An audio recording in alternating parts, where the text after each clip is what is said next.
پھر اس نے کہا کدھر ہے تمہاری جنت جس میں دعوے کرتے ہو شہید ہوں گے تو جائیں گے، تمہیں کوئی جنت کا شوقین نہیں ہے؟ پھر کوئی نہیں کھڑا ہوا، علی کھڑے ہو گئے، یا رسول اللہ انا لہو امام المتقی من کنت مولاہ فعلی مولا، جس کا میں مولا ہوں علی اس کا مولا ہے علیہ الصلوۃ والسلام۔ بیٹھ جائیے، عمر ہے یا رسول اللہ۔ پہلے تو آپ بیٹھتے رہے، بیٹھ جب تیسری دفعہ آپ نے کہا بیٹھ جا، کہا اب نہیں بیٹھوں گا، وَإِنْ كَانَ عَمْرًا، عمر بھی ہے تو میں جاؤں گا۔ تو آپ نے کہا اچھا چل جاؤ۔ پھر آپ نے ان کے لیے دعا کی۔ اب ان کے ایک ہاتھ میں انا الذی صمتنی امی حیدرا کلیث غابات کریہ المنظرا اوفیہمی بالصاع کیل السندرا، یہ شعر پڑھتے ہوئے جا رہے تھے، میں ہوں جس کا نام اس کی ماں نے حیدر رکھا ہے۔ حیدر شعر کو کہتے ہیں، شعر، اس لیے آپ کو حیدر کرار، کرار کہتے ہیں پلٹ پلٹ کے حملہ کرنے والا۔ تو آپ کا لقب تھا وہ شیر جو پلٹ پلٹ کے حملہ کرے اور سامنے کسی کو نہ چھوڑے۔ تو جب آپ پہنچے تو آپ بچے سے، وہ 100 لڑائیاں لڑ چکا تھا، تو کہنے لگا کون ہو؟ کہا میں علی ہوں، چہرہ تو چھپا ہوا تھا۔ کہنے لگا علی بن عبد المطلب، آپ کے دادے کا نام لیا، مطلب کے بیٹے، عبد المطلب کے بیٹے علی؟ آپ نے کہا نہیں، بن ابی طالب، میں ابو طالب کا بیٹا علی۔ کہہ رہے بھتیجے تو کہاں سے آ گیا، جا جا واپس، تجھے مارنا مجھے چنگا ہی نہیں لگتا۔ یعنی وہ ایسے یقین پر ہے کہ بھائی بچنوں تو میں مروڑ دیونا ہے، تو دوسرا قرابت رشتہ نکل آیا۔ کہا نہیں نہیں نہیں نہیں، محمد سے کہو کوئی اور آئے ہو۔ انہوں نے کہا میں ہی تینوں کافی ہاں۔ کہا میں تجھے مارنا نہیں چاہتا۔ علی نے کہا پر میں تو تجھے مارنا چاہتا ہوں۔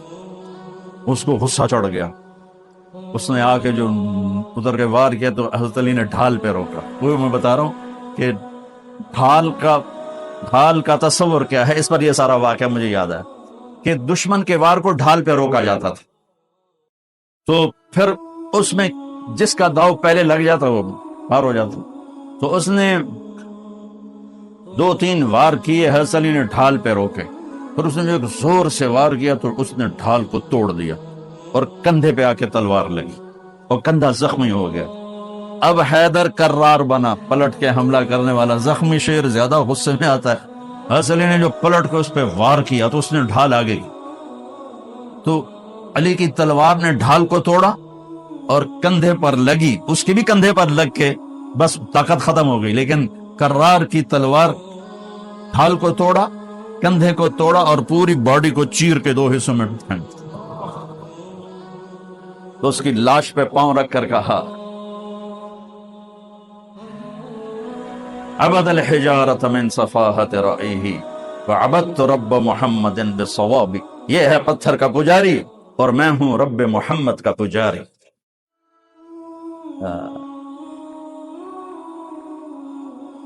علی تقتحم الفوارس هكذا عني وعنهم أخروا أصحابي عبد الحجارة من صفاحة رأيه وعبدت رب محمد بالصواب وعرفت عن أثوابه ولونني كنت المقتر بزني أثوابي لا تحسبن الله خاذل دينه ونبيه يا معشر الأحزاب۔ یہ اشعار فی البدیع پڑھے جس میں سے میں نے ایک کا ترجمہ آپ کو کر کے دے دیا ہے۔ تو ڈھال کیا ہے؟ دشمن سے بچاؤ۔ تو کوئی ڈھال ہونی چاہیے جو شیطان سے بھی بچاؤ ہو، وہ تو کمبخت ہمارے دل میں اتر جاتا ہے۔ تو میرے نبی کی ایک حدیث، الصوم جنہ، الصوم جنہ، الصوم جنہ، میں دہرا رہا ہوں، روزہ ڈھال ہے، روزہ ڈھال ہے۔ نماز ڈھال ہے؟ نہیں۔ زکوٰۃ ڈھال ہے؟ نہیں۔ حج ڈھال ہے؟ نہیں۔ جہاد ڈھال ہے؟ نہیں۔ تبلیغ ڈھال ہے؟ نہیں۔ تلاوت ہے؟ نہیں۔ تہجد نہیں۔ تسبیح نہیں۔ قربانی نہیں۔ خیرات نہیں۔ کیا؟ روزہ شیطانی لشکر کے خلاف ڈھال ہے۔ اس لیے میرے نبی رمضان کے آنے کو پورا سیلیبریٹ کرتے تھے۔ اتنا نہ حج، نہ نماز، نہ روزہ، نہ زکوٰۃ، جتنا حج کو، روزے کو میرے نبی استقبال کرتے تھے۔ آپ ممبر پر کھڑے ہوئے، وہ کون آ رہا ہے؟ یوں کہا۔ اب صحابہ کا منہ تو ادھر ہے، ماذا یستقبلکم وماذا تستقبلون، وہ کون آ رہا ہے، تم کس کے سامنے جا رہے ہو؟ سورہ ایسے سے پھر آپ نے کہا ماذا یستقبلکم وماذا تستقبلون، وہ کون آ رہا ہے، کس کے سامنے جا رہے ہو؟ پھر صحابہ ایسے ایسے ہو گئے. پھر آپ نے کہا ماذا یستقبلکم وماذا تستقبلون، وہ کون آ رہا ہے، کس کے سامنے جا رہے ہو؟ حضرت عمر کھڑے ہو گئے، یا رسول اللہ اوحی نزل، کوئی وحی آ گئی؟ آپ نے کہا لا نہیں. اعدو حضر، کیا کسی دشمن نے حملہ کر دیا؟ آپ نے کہا لا نہیں. کہا تو پھر کیا آیا؟ ہم نے کہا رمضان آ رہا ہے. سبحان اللہ، وہ کون آ رہا ہے؟ رمضان آ رہا ہے. رمضان کیا آ رہا ہے؟ ڈھال آ رہی ہے. کیا ہے؟ شیطان کا حملہ. یہ ایسی ڈھال ہے، دشمن سامنے سے وار کرے گا اور ڈھال آگے کرو گے، اور وہ پیچھے سے آئے گا، تم پیچھے مڑ کے ڈھال کو ادھر لے جاؤ گے. ادھر آئے گا تو ادھر کرو گے، ادھر آئے گا تو ادھر کرو گے، پیچھے سے آئے گا تو پیچھے کرو گے. لیکن وہ تو ٹوٹ سکتی ہے. روزہ وہ ڈھال ہے، اگر صحیح کر گئے تو پورے دنیا کے شیطان نہیں توڑ سکتے. رمضان آ رہا ہے. رجب سے اہتمام شروع ہو جاتا تھا. 2 مہینے پہلے رجب کا چاند دیکھتے میرے نبی فرماتے اللہم بارک لنا فی رجب و شعبان وبلغنا الی رمضان. یا اللہ ہمارے رجب اور شعبان میں برکت دے دے اور ہمیں رمضان نصیب فرما، رمضان ہمارے مقدر فرما. اور رمضان کو میرے نبی نے جس طرح قرآن سے آباد کیا، سبحان اللہ. اللہ تعالیٰ نے رمضان کا نام رکھا قرآن میں. محرم، صفر، ربیع الاول، ربیع الثانی، جمادی الاولی، جمادی الثانی، رجب، شعبان، شوال، ذوالقعدہ، ذوالحج. 11 مہینوں کے نام عربوں نے خود رکھے. 12واں مہینہ رمضان اللہ نے قرآن میں اس کا نام رکھا اور پھر عربوں سے رکھوایا. چونکہ اللہ نے قرآن اس وقت پڑھا تھا جب زمین آسمان بھی نہیں تھے، تو اللہ نے قرآن کی تلاوت فرمائی اور اس میں شہر رمضان آیا تھا. شہر رمضان الذی انزل فیہ القرآن. اللہ نے اور کسی مہینے کا نام قرآن میں نہیں لیا. محرم، وہ حرم، وہ یہ محرم کا مہینہ نہیں، وہ اور معنی میں ہے، وہ اور معنی میں ہے. صحابہ میں صرف ایک صحابی کا نام لیا، زید.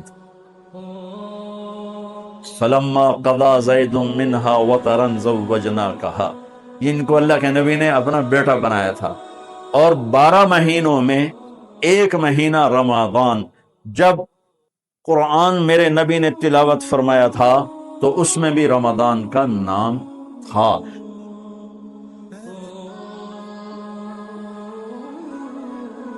ایک کے پاس بچاؤ کے اپنے ہتھیار ہیں جس سے وہ بچاؤ بھی کرتا ہے، دفاع بھی کرتا ہے، لڑائی بھی کرتا ہے. انسان کو اللہ نے علم دے دیا، یہ اوروں کے مقابلے میں کمزور ہے. شیر کو حملہ کرنے کے لیے کلاشنکوف نہیں چاہیے، اس کا پنجہ ہی کلاشنکوف ہے، جہاں لگ جائے گا وہ چیر پھاڑ کے رکھ دے گا. میں نے اس میں کینیا میں مسائے مارا جنگل گئے اور بالکل ایسے اتنے قریب سے شیروں کو دیکھا تو مجھے یہ بات اللہ تعالیٰ وہاں دکھا رہا تھا کہ یہ دیکھو ان کے ہتھیار ان کے پاس ہی ہیں. انسان کو علم دے دیا گیا تو یہ اپنی تدبیر سے بھی دشمن سے بچتا ہے اور جنگ کر کے بھی بچتا ہے. ایک جنگ ایسی ہے جہاں نہ یہ تدبیر کرتا ہے نہ ہتھیار اختیار کرتا، اور وہ سب سے خوفناک جنگ ہے کہ اس میں ہارا مارا ہوا ہمیشہ کی جہنم میں جائے گا، اور اس میں فاتح جیتا ہوا ہمیشہ کی جنت میں جائے گا. اور وہ جنگ ہے انسان اور شیطان کی. جس دن آدم علیہ السلام زمین پہ آئے اسی دن شیطان آئے، اور پہلے دن سے یہ جنگ شروع ہوئی اور آج تک چل رہی. حق اور باطل، اس کی جنگیں ہوئی ہیں. اگر ان 10-12 ہزار سال میں ان کو دیکھا جائے تو بہت کم ہے، بہت کم مدت کے لحاظ سے۔ موسیٰ علیہ السلام تک کسی پیغمبر نے تلوار نہیں اٹھائی، اور موسیٰ علیہ السلام تک زیادہ پیغمبر گزر گئے۔ بعد کا زمانہ تھوڑا ہے اور موسیٰ علیہ السلام سے پہلے کا زمانہ زیادہ ہے، لمبا ہے۔ موسیٰ علیہ السلام تک کسی نبی نے تلوار نہیں اٹھائی، اللہ نے خود ہی تباہ کر دیا۔ اما عاد فاہلکوا بریح صرصر عاتیہ سخر علیہم 7 لیال و8 ایام حسوما، یہ اللہ کا نظام۔ اما ثمود فاہلکوا بالطاغیہ واما عاد فاہلکوا بریح صرصر عاتیہ، یہ اللہ کا نظام چلا ہے۔ اور موسیٰ علیہ السلام نے بھی تلوار نہیں اٹھائی، اور ہارون علیہ السلام نے بھی تلوار نہیں اٹھائی۔ فَأَخَذْنَاهُ وَجُنُودَهُ فَنَبَذْنَاهُمْ فِي الْيَمِّ، اللہ تعالیٰ فرماتا ہے میں نے فرعون اور اس کے لشکروں کو اٹھا کے یوں پھینک دیا، نبذ، ایسے ہلکی چیز کو ہلکی طاقت کے ساتھ، جیسے میں ٹیشو پیپر استعمال کر کے یوں پھینک دیتا ہوں تو زور تو نہیں لگتا نا، تو نبذ، اللہ نے کہا میں نے انہیں ٹیشو پیپر کی طرح اٹھا کے یوں کر دیا، یوں، تو وہ سارے کے سارے تباہ و برباد ہو گئے۔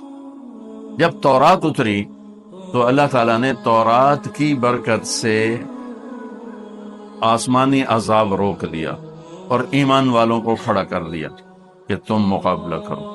تو بنو اسرائیل کی 4000 سالہ تاریخ ہے، 2000 سالہ تاریخ ہے، تو اس میں یوشع علیہ السلام نے تلوار اٹھائی عمالقہ کو نکالنے کے لیے، اور پھر داؤد علیہ السلام نے تلوار اٹھائی اور انہوں نے طالوت کے ساتھ مل کر جالوت کا مقابلہ کیا۔ بیچ میں کوئی ہوگا کم و بیش، لیکن بہت کم۔ میرے نبی نے تلوار اٹھائی، اور کمال ہے، اتنی خون خوار قوم جنہیں مار دینا، مر جانا کوئی مسئلہ ہی نہیں تھا، اور بستر پہ مرنا اپنے لیے شرم سمجھتے تھے، عیب سمجھتے۔ بنو اسد، بنو امیہ کی برائی بیان کر رہے ہیں کہ یہ بھی کوئی قبیلہ ہے، بنو اسد کہ ایک خطیب بنو امیہ کی برائی بیان کر رہے ہیں کہ یہ بھی کوئی قبیلہ ہے۔ آج تک ان کا ایک آدمی میدان جنگ میں قتل نہیں ہوا، سارے عورتوں کی طرح بستریں تے مر گئے، میدان چ مریا ہی کوئی نہیں، کوئی بندے دے پتر ہیں۔ اب اس میں لڑائی تھی اس بنو اسد اور بنو امیہ کی، تو یہ عیب ہے۔ اور عرب کی ثقافت اور تہذیب کیا ہے، ایک شعر سناتا ہوں: یا رب لا تجعل موتتی حیاتی مذلة ولا موتتی بین النساء النوائح ولكن قتیلا یدرج الطیر حوله وتشرب غربان الفلا من جوانحی۔ یا اللہ، ایک تو مجھے ذلت کی زندگی نہ دینا، اور ایک میری موت بستر پہ نہ آئے، میری موت جنگ میں آئے اور پھر میری لاش کو گدھ نوچ رہے ہوں اور کوے میرا خون پی رہے ہوں، مجھے ایسی موت چاہیے۔ یہ ان کی فطرت، یہ ان کا ماحول۔ ابو جہل پر جب عبداللہ بن مسعود سوار ہوئے قتل کرنے کے لیے تو کہنے لگا کون؟ کہا میں ابن مسعود کا چرواہے کا بیٹا، چل میری ذرا نیچے سے گردن کاٹنا تاکہ لوگوں کو پتہ چلے بڑا سردار ہے۔ یہ ان کے، اس میں میرے نبی نے 10 سال جنگوں میں گزرے اور ٹوٹل 1018 بندے قتل ہوئے، ٹوٹل 10 سال کی جنگوں میں ٹوٹل 1018 بندے قتل ہوئے۔ 259 جس کو 259 259 صحابہ شہید ہوئے، اور 759 759 759 759 کافر قتل ہوئے، اور پورے عرب میں اسلام پھیل گیا۔ کیا کمال ہے، کیا کمال۔ ہاں، ایک جنگ پہلے دن سے چل رہی جو آج بہت زوروں پر ہے، وہ ہے میری اور شیطان کی جنگ، آپ کی اور شیطان کی جنگ۔ تو اس نے چیلنج کیا تھا جب اللہ تعالیٰ نے کہا کہ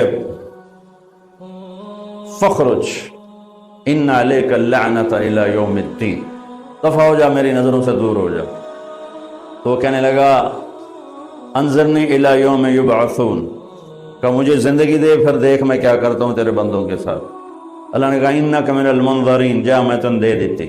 کہنے لگا اچھا اب سن، فبما اغویتنی، مجھے دھکا دیا نا تو نے، لَأَقْعُدَنَّ لَهُمْ صِرَاطَكَ الْمُسْتَقِيمِ، جو راہیں تیری طرف جاتی ہیں وہاں ڈیرے ڈالوں گا، خیمے گاڑوں گا، چلہ نہیں لگاؤں گا، 4 مہینے نہیں، سال نہیں، صرف جمعے کی تقریر نہیں، صبح کا خطبہ نہیں، رات کو درس حدیث نہیں، وہ تو 20 منٹاں تو پتہ ہی نہیں لگتا کتنے گئے۔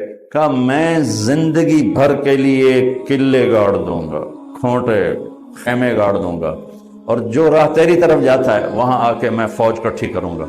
ثم لآتینہم من بین ایدیہم، پھر میں ان سے جنگ کروں گا، سامنے سے حملہ کروں گا، ومن خلفہم، پیچھے سے حملہ کروں گا، وعن ایمانہم، دائیں سے حملہ کروں گا، وعن شمائلہم، بائیں سے حملہ کروں گا، ولا تجد اکثرہم شاکرین، پھر وہ ایک علمی تیرا تک کوئی ہوئے گا، باقی سارے میرے ہی مرید ہوں گے۔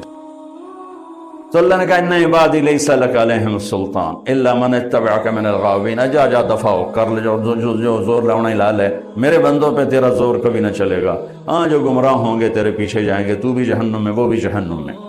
تو میرے بھائیو، ایک جنگ چھڑی آدم سے لے کر آج تک، روزانہ کی جنگ ہے یہ، تلوار کی جنگ تو بہت تھوڑی ہوئی ہے حق و باطل کی بنیاد پر، ویسے مسلمان لڑتے رہے، ایک دوسرے کوئی مارتے رہے، تاریخ بری پڑی، لیکن حق و باطل کی ٹکر ہوئی ہو بہت کم ہے 10,000 سال کے لحاظ سے۔ لیکن شیطان اور ایمان، اس کی ٹکر اس دن سے شروع ہے جس دن دھرتی پہ میرے پہلے نبی، پہلے باپ آدم اور پہلی ماں حوا نے قدم رکھا، اور اولاد کے ہوتے ہی پہلا وار جو اس نے کیا تو قابیل پہ ہوا۔ حابیل اس وار کو برداشت کر گیا، نکل گیا، قابیل اس وار کے نیچے آ گیا اور اپنے بھائی کا قاتل بن گیا۔ یہ جنگ ہے، اور اس جنگ نے چلنا ہے قیامت تک۔ تو ہاں جب آئے گی نا قیامت تو اسرائیل ساری دنیا کو چنیں گے، سب سے آخر میں شیطان باقی بچ جائے گا، سب کو موت آ جائے گی، شیطان بچ جائے گا۔ اب شیطان دیکھے گا نا ملک الموت کو تو زمین میں غوطہ لگائے گا اور دوسری طرف سے جا نکلے گا، تو آگے ملک الموت کھڑا ہو، پھر وہاں سے غوطہ لگائے گا، ادھر سے جا نکلے گا، وہاں ملک الموت کھڑا ہو، وہاں سے غوطہ لگائے گا، ادھر نکلے گا، وہاں ملک الموت کھڑا ہو، چاروں پاس سے جدھر بھی گیا آگے ملک الموت، تو کہے گا مجھے کہاں لے جاؤ؟ قائلہ امک الہاویہ، اب تو یہ جہنم میں لے جاؤں گا، اور تیرا کیا ٹھکانہ ہے۔ اور ایک حدیث اور یاد آ گئی بڑے مدت کے بعد، ایک رات ایسی آئے گی جو 3 رات کے برابر ہوگی، اور لوگ انتہائی خوف کا شکار، رات جا ہی نہیں رہی، یعنی 9 گھنٹے کی رات 27 گھنٹے ہو جائے گی تو دہشت چھا جائے گی۔ تو 3 راتوں کے وقت کے بعد سورج مغرب سے نکلے گا، جو میرے نبی نے فرمایا کہ معلوم تطلع الشمس من مغربها، قیامت اس وقت تک نہیں آئے گی جب تک سورج مغرب سے نہ نکلے۔ تو مغرب سے سورج نکلے گا، اور جیسے اشراق کا سورج ہوتا ہے اتنا نکل کے پھر غروب ہو کر پھر مشرق سے نکلے گا۔ تو جب سورج مغرب سے نکلے گا تو شیطان سجدے میں گرے گا، کہے گا یا اللہ آج جائیں تو مرضی آنکھیں میں سجدہ کرن تے تیار۔ تو اس کے شتنگڑے اکٹھے ہو جائیں گے، کہیں گے استاد جی یہ کیا قصہ ہے؟ آج تک ہم نے یہ قصہ تو کہیں دیکھا نہیں آپ کا، تو آج کیا کر رہے ہیں؟ کہ یہ سورج مغرب سے آ گیا، یہ میری موت کا اعلان ہے، تو آج میں توبہ کرتا ہوں، اللہ جسے بھی کہے میں سجدہ کرنے کو تیار ہوں، لیکن میرے نبی کا فرمان ہے جب سورج مغرب سے نکلے گا پھر کسی کی توبہ قبول نہیں ہے۔ اور ایک عجیب روایت ہے، وہ بھی آج بڑے عرصے بعد یاد آئی، شیطان کو اللہ جہنم سے نکالے گا اور آدم علیہ السلام کو جنت سے نکالے گا، اور کہے گا ایک دفعہ سجدہ کر دے جنت میں ڈال دوں گا، کہے گا یہ کام نہ پہلے کیتا نہ ہون کر دے، اللہ پھر اسے جہنم میں ڈال دے گا۔ تو میرے بھائیو، میں نے ایک عجیب سی تمہید بیان کی، آپ سوچ رہے ہوں گے یہ مولوی صاحب کیا بھول بھلیاں کہہ رہا ہے۔ شیطان سے جنگ، اس کے لیے اللہ نے ہمیں مسلح کیا کہ شیطان سے جنگ کوئی کلاشنکوف سے تو ہے نہیں، ایٹم بم سے بھی وہ نہیں مرے گا، توپوں سے بھی نہیں مرے گا، ہماری بد دعاؤں سے بھی نہیں مرے گا۔ تو شیطان سے جنگ ہے اعمال کے ذریعے، اعمال، اور اعمال میں سب سے بڑا جو ہتھیار ہے شیطان کے سر پہ وہ روزہ ہے، سب سے طاقتور ہتھیار۔ شیطان کو زیر و زبر کر دیتا وہ روزہ ہے۔ یہ قرآن کا واحد حکم ہے جو اکٹھا ایک ہی جگہ قرآن میں آیا پھر دوبارہ نہیں آیا۔ نماز تو کتنی دفعہ آئی، اقیموا الصلاۃ وآتوا الزکاۃ 9 دفعہ، 10 دفعہ، 11 دفعہ، اقمنا الصلاۃ وآتینا الزکاۃ، قل لعبادی یقیموا الصلاۃ اقیموا الصلاۃ، بڑا پڑا، اصبروا صابروا رابطوا اتقوا اللہ اذکروا اللہ انفقوا۔ یہ جتنے احکام ہیں یہ قرآن میں ایسے بکھرے پڑے ہیں، لیکن روزہ واحد حکم ہے جو ایک ہی جگہ سے شروع ہو کر وہیں ختم ہوتا ہے۔ 183 نمبر آیت سے شروع ہوتا ہے اور 187 پر 88 پر جا کر یہ بند ہو جاتا ہے، اور پورے قرآن میں اس کے بعد روزہ رکھو یہ کہیں نہیں آیا۔ روزہ الصائمین والصائمات یہ قرآن میں آیا ہے، الصائحون یہ قرآن میں آیا ہے، لیکن یا پھر 60 روزے کفارے کے بطور حکم صرف سورہ بقرہ میں ایک جگہ آیا ہے۔ یہ شیطان کے خلاف سب سے طاقتور ہتھیار ہے اگر روزہ ہو جائے۔ جتنے شیطان کے ہتھیار ہیں یہ روزہ سب کو بیکار کر دیتا، ان کو ڈیفیوز کر دیتا، ان کو سب کو ختم کر دیتا ہے۔ اگر روزہ رکھنے والا، روزہ رکھنے والی ایسے روزہ رکھ لے جیسے میرے اللہ نے کہا، جیسے میرے نبی نے فرمایا، تو شیطان کی طاقت بکھر جاتی، ٹوٹ پھوٹ جاتی۔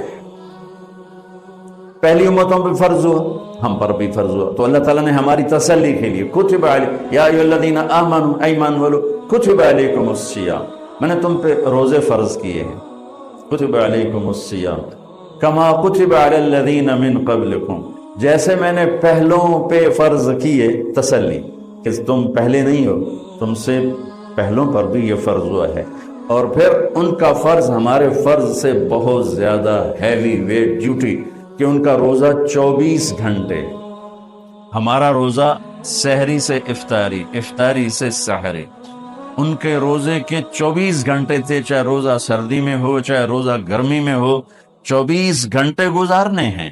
ہمارا سردی کا روزہ کتنا گھٹ جاتا ہے، 8 9 10 گھنٹے کا رہ جاتا ہے، گرمی کا روزہ 14 15 گھنٹے تک جاتا ہے اور پھر افطار ہو جاتا ہے۔ ہمارے اوپر بھی روزہ ایسے ہی فرض ہوا جیسے پہلی امتوں پہ فرض ہوا۔ تو ایک صحابی اچھا، اور روزے کا اگلا روزہ کیسے شروع ہوتا تھا؟ میں نے افطاری کھائی، بیٹھے بیٹھے سو گیا یا لیٹ کے آنکھ لگ گئی، روزہ شروع ہو گیا، آنکھ لگتے ہی روزہ شروع۔ کیس بن سرمہ ایک صحابی ہیں، اونٹ چراتے ہیں، گھر آتے ہیں، روزہ رکھا ہوا ہے، بیوی سے پوچھتے ہیں کوئی ہے کھانے پینے کا روزے کی افطاری کا؟ وہ کہتی ہیں ہے تو کوئی نہیں، میں لے آتی ہوں تمہارے لیے۔ وہ لینے گئی، ان کو دیر ہو گئی، یہ لیٹے تھکے تھے، آنکھ لگ گئی، سورج ڈوب گیا۔ جب وہ واپس آئیں تو یہ سوئے پڑے تھے، تو انہوں نے کہا ویل لک یا ابن سرمہ، ارے سرمہ کے بیٹے تو مارا گیا۔ اٹھ کے بیٹھے، کیا ہوا؟ اگلا روزہ شروع ہو گیا۔ پچھلا روزہ بھی کوئی ایسا نہیں تھا ساڑھے ذرا پراٹھے پاڑتے بیٹھے ہوئے، وہ سالی کھجور کھا کے روزہ رکھتے تھے، اور افطاری بھی ایسے نہیں ہوتی تھی بھی سارے فیصل آباد دے سموسے جڑے پورے سال اتنے نہیں وکتے جتنے رمضان چ وکتے۔ اور روزہ صحت کے لیے تھا، ہم نے بیماری بنا لیا، سموسے بھی اندر، پکوڑے بھی اندر، سیون اپ بھی اندر، روح افزا بھی، کی بلائی پیتی جاندن، پیتی پاتی بھی جاندن، پیتی جاندن۔ عید تے اگلے دن ڈاکٹراں دی موج لگی ہوندی، جو لین لگی ہوندی سارے۔ ابن سریمہ تو مارا گیا، کیا ہوا؟ کہ روزہ شروع ہو گیا۔ ظہر کی نماز مسجد میں پڑھنے آئے، بے ہوش ہو کے گر گئے۔ تو آپ نے لوگوں سے پوچھا کیا ہوا، بے ہوش کیوں ہو گیا؟ کہا جی وہ روزہ 24 گھنٹے کا رکھا تھا۔ تو بس یہ میرے نبی کے دل پہ اپنے امتی کا درد آنا تھا کہ اللہ تعالیٰ نے قرآن اتار دی۔ چلو کلوا واشربوا حتی یتبین لکم الخیط الابیض من الخیط الاسود۔ چلو میرے حبیب، آپ کے دل پر تو غبار نہیں ہم دیکھ سکتے، آپ کی امت کے لیے آسانی کر دی، ساری رات کھاؤ، جب صبح صادق آئے تو چھوڑ دو۔ بیوی بھی حلال نہیں تھی، روزے میں تو بیوی بھی حرام ہے اور کھانا بھی حرام ہے، حلال بھی حرام ہے۔ تو پہلا روزہ اسی طرح آیا تھا۔ ایک صحابی آ گیا، یا رسول اللہ میں تو مارا گیا۔ آپ نے فرمایا کیا ہوا؟ کہ میں روزے کی حالت میں اپنی بیوی سے مل گیا ہوں۔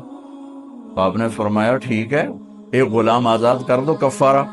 کہنے لگا جی میں غریب بندہ، میں غلام کتوں لواں؟ آپ نے کہا 60 مسکینوں کو کھانا کھلا دے۔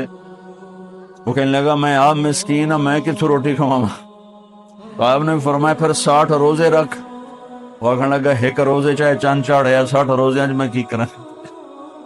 تو میرے نبی نے بڑا مزہ لیا اس کی بات کا، بہت ہنسے، کہا اچھا بہ جا۔ تھوڑی دیر ہوئی تو ایک آدمی آ گیا، ایک انصاری صاحب، یا رسول اللہ یہ صدقے کی کھجوریں ہیں، میں لایا ہوں۔ تو آپ نے فرمایا بھائی وہ کدھر ہو؟ کہا جی بیٹھا ہوں۔ تو آپ نے کہا اے لے جا تے مدینے دے 60 غریب گھراں تقسیم کر لے۔ کہا یا رسول اللہ، اللہ کی قسم مدینے میں مجھ سے بڑا غریب کوئی نہیں ہے، آپ مہربانی کرو میرا جرمانہ میرے تو ہی حلال کرو۔ اس پر میرے نبی اتنا ہنسے، یہ آخری داڑیں آپ کی نظر آنے، اتنا ہنسے کہ آخری دانت، ایسا بہت کم ہوا کہ آپ اتنا ہنسے ہو کہ آخری دانت بھی نظر آئے۔ میں یہ نہیں کروں میرا جرمانہ مینو ہی حلال کرو، میں کینوں دیونا جا کے؟ تو آپ نے اس کا مزہ لے کے اچھا چلو جاؤ تیرے لیے بھی حلال کر دیا، پر یہ اور کسی کے لیے نہیں، صرف تمہارے لیے ہے۔ تو پھر اللہ نے قرآن اتار دیا ہن لباس لکم وانتم لباس لہن۔ اچھا چلو میرے محبوب، کھانا بھی حلال، بیوی بھی حلال، ہر شے حلال ہے، بس جب ادھر صبح کی پہلی سفیدی سامنے آئے تو ساتھ ہی روزے کو بند کر دیا جائے۔ اور جب ہمیں قربان جاؤں، پھر میرے نبی نے اپنی امت پہ شفقت کیا کی۔ آپ سحری میں یوں کھاتے تھے کہ آخری لقمہ منہ میں ہوتا تھا اور اذان ہو جاتی تھی، اتنی دیر سے سحری کو لے جاتے۔ حالانکہ آپ نے 2 کھجوریں ہی کھانی ہوتی تھی، تو آپ تو تہجد میں بہت جلدی اٹھے ہوئے ہوتے تھے، لیکن آپ سحری کو لے جاتے بالکل آخری ٹائم پر۔ اور افطاری کے لیے ایک آدمی اوپر کھڑا ہوتا تھا سورج دیکھنے کے لیے، جو ہی سورج کا کنارہ ڈوبتا تو اس نے بتانا ہوتا تھا یا رسول اللہ غرابت، ساتھ ہی آپ کھجور منہ میں ڈال لیتے تھے۔ اپنی امت کے فاقے کو کم سے کم کرنے کے لیے میرا نبی تو یہاں تک کر گیا۔ ہم نے کیا بھلایا ہے؟ جسے یاد رکھنا تھا اسے بھلا دیا، جس نے وفاؤں کی حد کر دی۔ ماں کیا چیز ہے، باپ کیا چیز، حکومت کیا چیز، اولاد کیا چیز ہے، دوست کیا چیز ہے۔ باقی انبیاء بھی میرے محبوب کے مقابلے میں اپنی امت کو وہ پیار نہیں دے گئے جو میرے نبی دے کر گئے۔ اور اتنا کوئی نبی نہیں رویا جتنے میرے نبی روئے ہیں امت کے، کوئی اتنا نہیں تڑپا جتنا میرے نبی تڑپے ہیں امت کے۔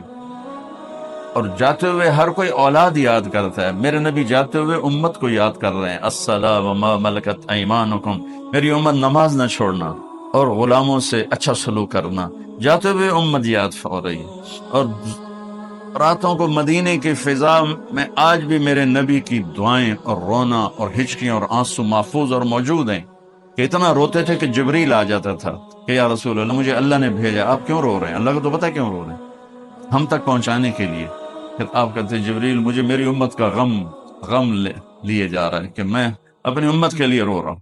اور آخرت میں جب جہنم آئے گی اور ایک چیخ مارے گی، اس کی چیخ پر بڑے بڑے رسول، فرشتے، انسان زمین پہ گر جائیں گے، اور ایک کہے گا یا رب نفسی نفسی۔ جب نبی کہیں گے نفسی نفسی تو طارق جمیل تے توڑا کی حال ہوگا اتھے، یا رب نفسی نفسی۔ اور میرے نبی نے کہا ابراہیم خلیل 4000 نبیوں کے باپ، 4000 نبیوں کے باپ کہیں گے یا اللہ میں نہیں کسی کا سوال کرتا، بس میری جان بچا لے۔ اور عیسیٰ علیہ السلام کہیں گے یا اللہ میں اپنی ماں مریم کا بھی سوال نہیں کرتا، بس میری جان بچا لے۔ اس دہشت وحشت خوف کے عالم میں جب خلیل اللہ جیسے تھر تھرا رہے ہیں اور روح اللہ جیسے کپ کپا رہے ہیں، اس وقت میرے آپ کی کیا ہستی اوقات ہوگی، لیکن اینڈ اسی وقت ایک پکار سنو گے۔ یاد رکھنا آج جمعے کا دن ہے، اس دن میری بات تم یاد کرو گے، ایک پکار سنو گے، یا رب امتی امتی، ایک درد بھری فریاد اٹھے گی، یا رب امتی امتی، واہ یا رسول اللہ، واہ یا رسول اللہ، قربان جائیں یا رسول اللہ، کیا کر دیا۔ اور ایسے کی کر چھڑے، کسی بازار میں چلے جاؤ، جھوٹ بھی، ظلم بھی، جوا بھی، شراب بھی، نشے بھی، ہر شے ملے گی۔ یہ نہیں کہہ رہے کہ میری امت کے نیک لوگ، نیک لوگ، نیک لوگ، امتی میری امت ساری زندگی شراب بیچی، میری امت، میری امت، میری امت۔ لوگ کہیں گے یہ کون ہے؟ ایک کچھو آواز آ تمہاری نظریں گھومتے گھومتے جائیں گی تو دیکھو گے محمد مصطفیٰ صلی اللہ علیہ وسلم، جھولی بھی پھیلی ہوگی، ہاتھ بھی اٹھے، یا اللہ میری امت کرم فرما، میری امت کرم فرما۔ اگر وہ اتنے کرم کر گئے، کچھ ہم بھی حیا کر لیں، کچھ ہم بھی شرم کر لیں۔